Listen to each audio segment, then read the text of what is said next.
Welcome everyone and welcome back to my YouTube channel another video. এই যে সামনের মাছটা দেখতে পাচ্ছেন, আমি একটু আগে আমার এই অ্যাকুয়ারিয়ামটাকে পরিষ্কার করলাম অ্যান্ড পরিষ্কার করার পরে এই অবস্থা হয়েছে, মানে অলমোস্ট 10 মিনিটসের মতো হয়েছে। অ্যান্ড আপনারাও যখন নতুন মাছ নিয়ে আসেন অথবা অ্যাকুয়ারিয়াম পরিষ্কার করেন অথবা হঠাৎ করে কোনো একটা মাছ এরকম অবস্থায় চলে যায়, তাহলে আপনাদের কেমন লাগবে অথবা এটা কী কারণে হয় এবং কিভাবে এটা থেকে আপনারা মুক্তি পেতে পারেন, আজকের এই ভিডিওটাতে আমি আপনাদেরকে জানাবো কিভাবে এই মাছটাকে আপনারা বাঁচাতে পারবেন।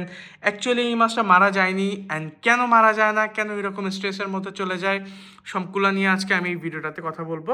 আমি আরাফাত, এই চ্যানেলের হোস্ট। আমি মূলত এই ইউটিউব চ্যানেলের মধ্যে মাছ এবং অ্যাকুয়ারিয়াম রিলেটেড ভিডিও বানিয়ে থাকি। যারা এই ধরনের ভিডিও দেখতে পছন্দ করেন তারা আমাকে সাবস্ক্রাইব করতে পারেন এবং পাশে থাকা বেল আইকনে প্রেস করতে ভুলবেন না পরবর্তী ভিডিও পাওয়ার জন্য। সো এইখানে আমাদের চিন্টু মিন্টু অ্যাকুয়ারিয়ামটা আছে। এখানে আমরা রেখেছি হচ্ছে গাপ্পি ফিশটা, যদিও এটা পুরা ম্যাশড আপ একটা অবস্থা হয়ে গিয়েছে, চারপাশে একদম অ্যালগে ট্যালগে দিয়ে শেষ অবস্থা। যদিও এই ফিশটাকে আমরা এখানে শিফট করব, এইটা ট্যাঙ্কটাকে আপাতত আমরা রাখতেছি না। যাই হোক, অনেক দিন যাবতে এই ট্যাঙ্কটার কেয়ার করা হয় না, সো এনিওয়েজ ওটার কথা বাদই দিলাম। এই ট্যাঙ্কটাকে আমরা ক্লিন করলাম একটু আগে, মানে 10 মিনিটের 15 মিনিটের মতো হচ্ছে। তো এই যে পানি আমি মোটামুটি একদম এই লেভেল অবধি পানি চেঞ্জ করেছি, অর্থাৎ এই অবধি বলা যায় যে 95% ওয়াটার চেঞ্জ করেছি। এই 90% পানি পরিবর্তন করার ফলে যে বিষয়টা হয়, আমাদের অনেক মাছ কিন্তু এগুলোর মধ্যে লুকায় লুকায় থাকে, অনেকে কিন্তু পানির মধ্যে থাকতে পারে না, অনেকে গাছের মধ্যে আটকায় যায়। বিষয়টা বুঝতে পারতেছেন? যখন আপনি একদম অল্প পানি রাখবেন ট্যাঙ্কের মধ্যে, মানে একদম এই পর্যন্ত নিয়ে আসবেন, অনেক ফিশ কিন্তু অক্সিজেন নিতে পারে না বা ভয় পেয়ে যায় হঠাৎ করে যে এত পানি কমে গিয়েছে, এখন কি হচ্ছে না হচ্ছে। তখন অনেক ফিশ আছে যেগুলো অনেক সেনসিটিভ ফিশ, যেমন এই যে এই ফিশটা, আশা করি মাছটার নাম আপনারা জানেন, রুমিনোস। এই ফিশটা স্ট্রেসের মধ্যে চলে যায় মাঝে মধ্যে। আবার এই জেব্রা ফিশগুলো আছে, এগুলো স্ট্রেসের মধ্যে চলে যায়। সো এইটা কি নর্মাল অথবা মানে খুব সেনসিটিভ বিষয়? তা আমি বলবো এই বিষয়টা খুবই নর্মাল একটা ব্যাপার, কারণ আমাদের মাছের সঙ্গে এই জিনিসগুলা সবসময় হয়ে থাকে।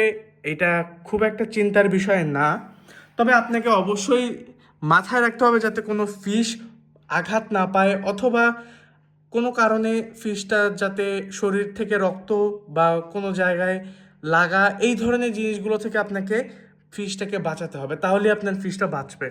যেমন আমার এই ফিশটা কিন্তু বেঁচে আছে অ্যান্ড আশা করি আধা ঘন্টা 1 ঘন্টার মধ্যে এই মাছটা আগের মতো ঠিক চলাফেরা করা শুরু করবে। এটা জাস্ট শুধুমাত্র এই ট্যাঙ্কটা পরিষ্কার করার কারণেই এই বিষয়টা হয়েছে, আদারওয়াইজ কোনো কারণ নাই এই মাছটা এরকম হওয়ার। এই যে আপনারা দেখতে পাচ্ছেন, এটি কিন্তু এখন উঠার চিন্তা ভাবনায় আছে। মানে আপনারা কখনোই ভাববেন না যে আমার ফিশটা মারা গিয়েছে।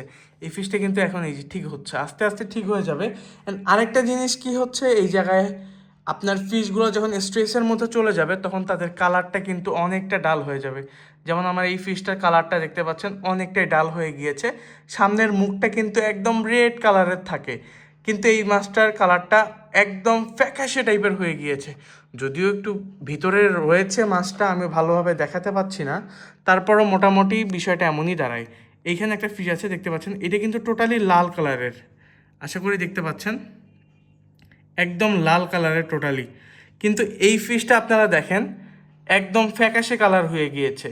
সো এই বিষয়টা আপনারা অবশ্যই লক্ষ্য করবেন যখন আপনার কোনো ফিশ স্ট্রেসের মধ্যে যাবে, কালার একেবারে ডিসকালার হয়ে যাবে। এই যে এখানে একটা চেরি বার্ডস, এই ফিশটা কিন্তু দেখতে মাশাল্লাহ অনেক বেশি সুন্দর, কিন্তু এই ফিশটাকে দেখেন আপনারা একদম পুরা কালার লস করে ফেলছে ফর দিস স্ট্রেস। এই স্ট্রেসগুলো থেকে যখন আপনার ফিশটা ঠিক হয়ে যাবে তখন দেখবেন অটোমেটিক্যালি এই মাছটা আবার আগের কালারে ফিরে যাবে।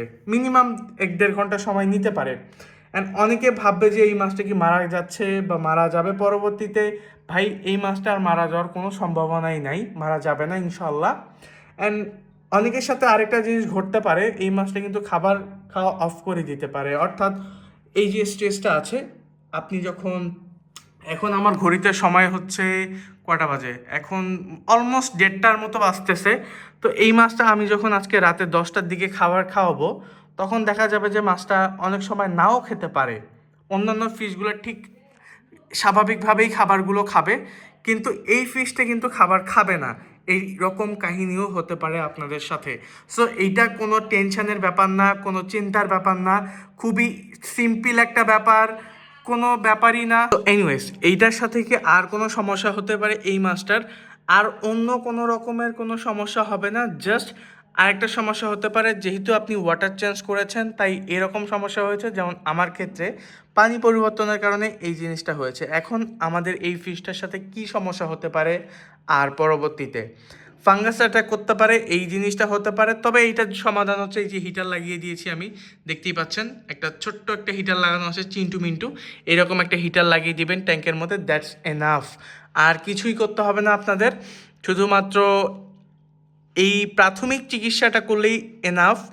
আর যদি আপনার হিটার লাগানোর পরেও ঠিক হচ্ছে না বা কিওর হচ্ছে না, তাহলে অবশ্যই আপনাকে খাবারের কোয়ালিটি বা কোয়ান্টিটি সবগুলাই পারফেক্ট ওয়েতে মেনটেন করতে হবে অ্যান্ড অ্যাকুরিয়ামের লবণ দিতে হবে। প্লান্টের ট্যাঙ্কের মধ্যে অনেক মেডিসিন ইউজ করা হয়, সেগুলো আপনাকে স্টপ করতে হবে। মানে গাছের যে ফার্টিলাইজার আছে এগুলো অফ করতে হবে, বা লিকুইড ফার্টিলাইজার যদি আপনি ইউজ করে থাকেন।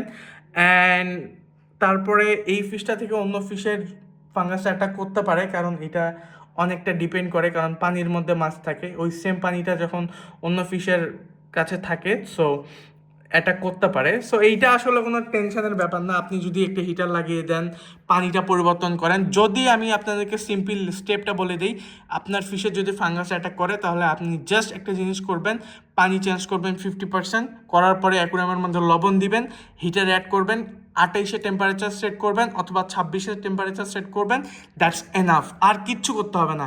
আর ব্লু মেডিসিন এগুলো ইউজ করতে হবে না। আপনার ফিশের কোনো মেজর সমস্যা হয় নাই যে আপনাকে ব্লু মেডিসিন ইউজ করতে হবে। আপনি জাস্ট একদম প্রাথমিক যে আমাদের ট্রিটমেন্ট রয়েছে অ্যাকুরিয়ামের সল্ট, সেই সল্টটা দিয়েই আপনি অনেকটা কিওর করতে পারবেন এই ফিশটাকে।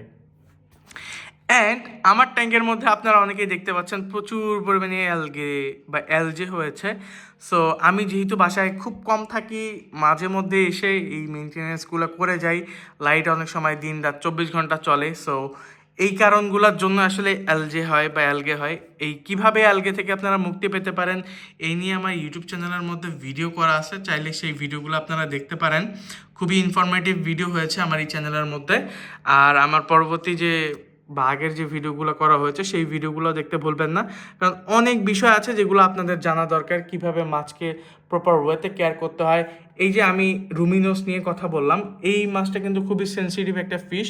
তো এই মাছটা কিভাবে যত্ন করতে হয়, কিভাবে ট্যাঙ্কের মধ্যে ভালোভাবে রাখবেন, সেই নিয়েও আমার চ্যানেলের মধ্যে কিন্তু ভিডিও করা আছে। কাইন্ডলি সেই ভিডিওগুলো যদি আপনারা দেখেন তাহলে আসলে আপনারা প্রপার ওয়েতে রাখতে পারবেন। যেমন এই ফিশটা দেখতে পাচ্ছেন, খুবই খুবই সুন্দর, বারবার এই মাছটাকে দেখাচ্ছি আমি। এইখানে আবার তার আরেকটা ফিশ আছে, এই যে এইখানে এইটা।